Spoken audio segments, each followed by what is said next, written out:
코린 여러분 안녕하세요. 코비애TV입니다. 오늘 준비한 무서운 이야기는 코비애TV 구독자 복동이는 장난꾸러기 님께서 제보해주신 실제 사연입니다. 그럼 오늘의 이야기도 바로 시작하도록 하겠습니다.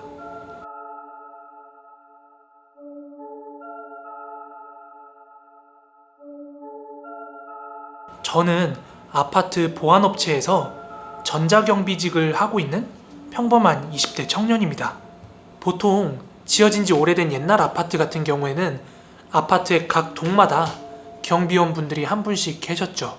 하지만 제가 근무하고 있는 신축 아파트 같은 경우는 예전에 있던 건물, 사유지 등을 밀어버리고 새롭게 지어진 곳이라고 해요. 그래서 2명씩 짝을 지어서 총 6명이 로테이션 근무를 하고 있었는데요. 이틀은 주간 근무, 또 이틀은 야간 근무, 그리고 이틀은 쉬고 이런 방식이었습니다. 그런데 원래 사람이 생활 패턴이나 바이오 리듬이라는 게 있잖아요. 그래서 보통은 주간이면 주간에만 또는 야간이면 야간에만 이렇게 일을 하는 게 보통인데 저희 같은 경우는 주간에 일하다가 또 야간에 일하다가 이렇게 생활 패턴이 자주 바뀌는 일을 하다 보니까 몸 상태가 처음에 일을 시작할 때보다는 확실히 힘도 많이 빠지고 지치더라고요. 그러던 어느 하루였어요. 일을 시작한 지 한 달 정도 돼서 어떻게 일이 굴러가는지 알게 되었을 때쯤이었어요. 그날 근무는 주간 근무에서 야간 근무로 넘어가는 날이었어요. 보통 야간 근무 때는 총 4번의 순찰을 돌아요. 저녁 8시에 불을 켜고 순찰을 한번 돌고요. 그리고 저녁 10시에 순찰, 새벽 4시에 불을 끄면서 마무리하면서 순찰, 그리고 아침 7시에 한번 순찰, 이렇게 총 4번이요. 지금부터 말씀드릴 것은 새벽 4시 타임에 순찰을 돌면서 생긴 일입니다. 새벽 1, 2시쯤에는 그래도 집에 늦게 귀가하는 사람들이 한두 명 있기 마련인데 새벽 4시에는 아파트 단지 내에 거의 사람이 없다고 보시면 됩니다. 그래서 그날 저는 새벽 4시 타임에 무선 이어폰을 끼고 노래를 들으면서 순찰을 돌기 시작했어요.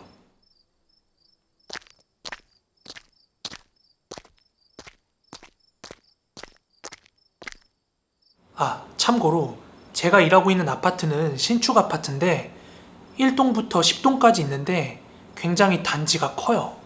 여느 날과 다를 것 없이 순찰을 돌고 있었는데요. 밤이 되면 단지들이 굉장히 깜깜하고 순찰을 다 도는 데만도 1시간에서 약 1시간 반 가까이가 걸려요. 그 정도로 규모가 커요. 그래서 절차대로 차근차근 1동부터 8동까지 순찰을 마쳤고 이제 2개 동만 더 돌면 되는 상황이었어요. 그래서 저는 이제 2개 동만 더 돌면 쉴 수 있겠다 이런 생각에 이어폰의 볼륨을 조금 더 키우고 마저 순찰을 돌기 시작했어요. 그렇게 저는 9동으로 진입을 하고 있었는데요. 그런데 9동 앞에 있는 놀이터 그네 쪽에서 뭔가 어린 아이들의 조곤조곤 대는 소리 있죠. 그런 소리가 들리는 거예요. 사실 생각해보면 별거 아닌데 제가 그때 살짝 겁을 먹었던 게 저희 아파트 같은 경우에는 놀이터에 어린 애들이 늦게까지 남아있으면은 단지 내에 방송을 하거든요. 아이들 귀가시키라고. 게다가 지금 시간은 새벽 4시가 훌쩍 넘은 시간이었고요. 그리고 하나 더 소름 돋는 점은 제가 무선 이어폰을 끼고 노래를 들으면서 순찰을 하고 있었는데 그 조곤조곤거리는 소리가 이어폰 소리를 뚫고 제 귀에 들렸다는 거잖아요.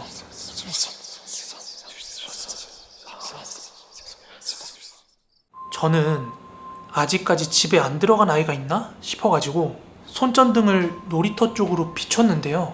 그런데 거기에는 대략 한 10살에서 11살 정도로 되어 보이는 여자아이가 그네를 서서 타고 있더라고요.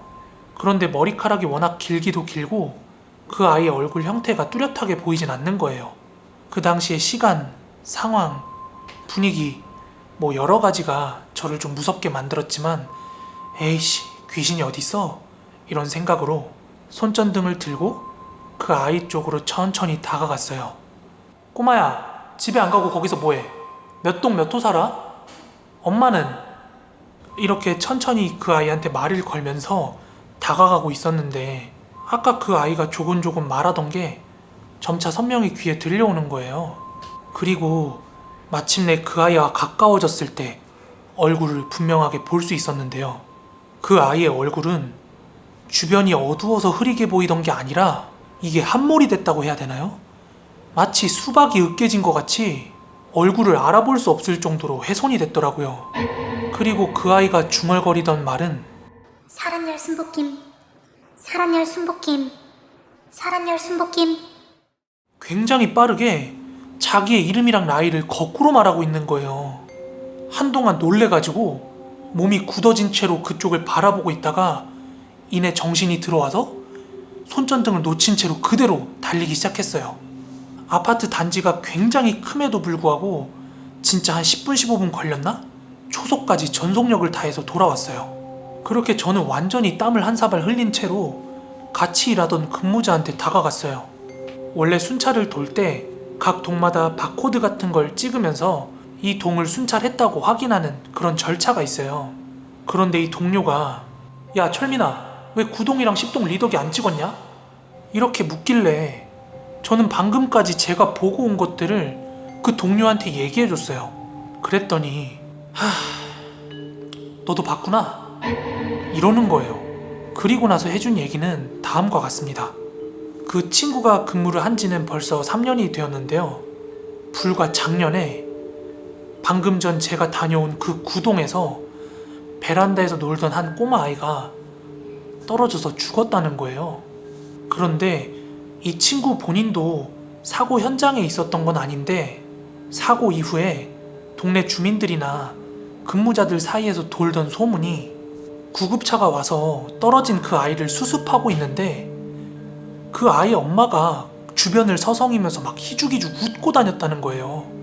그 일이 있은 후에 이 친구가 순찰을 돌 때도 종종 그 구동 근처에서 웬 아이가 뭘 찾는다면서 말을 걸었대요. 그게 너무 겁나고 무서워서 본인도 순찰 돌 때 구동만큼은 뛰어서 순찰을 돈다고 그렇게 얘기를 하더라고요. 와, 진짜 세상에. 그 이야기를 듣는데 너무 소름이 끼치는 거예요. 이게 나만 본 게 아니라고 하니까요. 그렇게 둘이 이런저런 얘기를 하다 보니까 어느덧 새벽 5시 반 정도가 되었고 제 마음도 조금은 진정이 됐어요. 그러다가 아침에 이제 또 근무일지를 써야 되거든요. 그래서 저는 방제실로 가서 근무일지를 쓰고 있었어요. 방제실에는 아파트에 설치된 모든 CCTV를 실시간으로 확인할 수 있는 화면이 있어요. 물론 모든 동의 놀이터까지 볼 수 있었죠. 그런데 지금 생각해도 제가 무슨 깡으로 그랬는지 모르겠는데 제가 아까 겪었던 걸 확인하고 싶어가지고 CCTV의 화면을 구동 아파트로 그리고 아까 그 시간대로 돌려서 보고 있었어요. 그렇게 CCTV를 확인하고 있었는데요.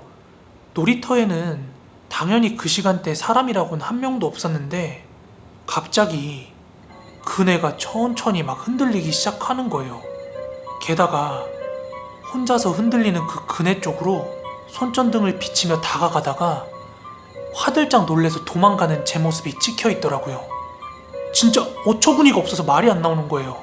그렇게 한참 멍 때리면서 그 장면을 여러 번 돌려봤어요.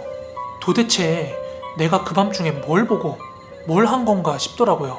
아무튼 근무 일지를 마저 쓰고 다시 CCTV 화면을 원래대로 복귀하려고 하는데 그 순간 그 구동 CCTV 마지막 화면에서 검정색 물체가 확 지나가는 거예요.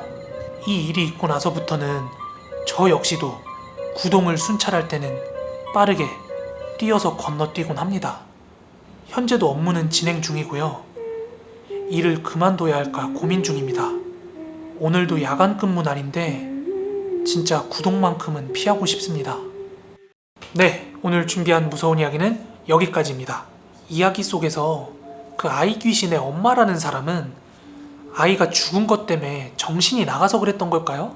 아니면 본인이 죽이고서 뭔가 회심의 미소를 띄었던 걸까요? 해석은 여러분들의 상상에 맡기겠습니다. 그럼 오늘도 끝까지 들어주셔서 너무 감사하고요. 저는 다음에 더 무서운 이야기로 찾아오도록 하겠습니다.